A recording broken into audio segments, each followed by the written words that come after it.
এটা হচ্ছে NS 400Z। এর 11,000 হয়ে যাবে। 11,000 কিলোমিটারে আমি ওনারশিপ রিভিউ দিচ্ছি, তোমরা নিতে পারো বন্ধুরা। NS 400Z বাইকের পারফরমেন্স অসাধারণ। আমি 11,000 কিলোমিটারে কোনো প্রবলেম পাইনি। মাইনর প্রবলেম ছিল, যেহেতু এটা ফার্স্ট লটের বাইক, তাই একটু প্রবলেম ছিল। তাছাড়া এই বাইকে কোনো প্রবলেম নাই। তো KTM যে প্রাইসে আসছিল, সেই প্রাইসে আমার তার থেকে অনেক কমে NS 400Z পেয়ে গেছি।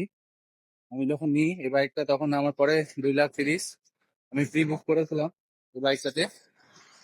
প্রি বুক করার পর, আর আমি যে কালারটা যেটা বুক করেছিলাম সেটা হচ্ছে গ্রে।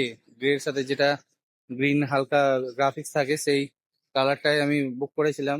কিন্তু যখন আমি শোরুমে যখন ভিজিট করি, তখন সবই কালার এসছে, ওই গ্রিন কালারটাই আসেনি। তো আমাকে তো ধরো বাইক নিতেই হতো, যেহেতু আমার আগের বাইক ছিল পালসার 220।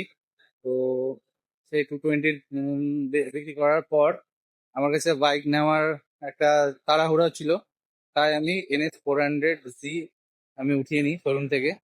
আর এই বাইকটা হচ্ছে মালদা ডিস্ট্রিক্টের ফার্স্ট আমার বাইক, ফার্স্ট লটের বাইক।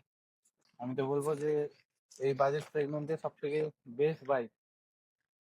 তোমরা একবার টেস্ট ড্রাইভ নাও, শোরুমে যাও, ভিজিট করো, গিয়ে চালাও। মিনিমাম 1-2 কিলোমিটার চালাবে না, মিনিমাম 15-20 কিলোমিটার চালাবে, তারপরে ডিসাইড করবে যে বাইকটা কেমন কি আছে, তোমাদের কমফোর্টেবল হচ্ছে কি হচ্ছে না।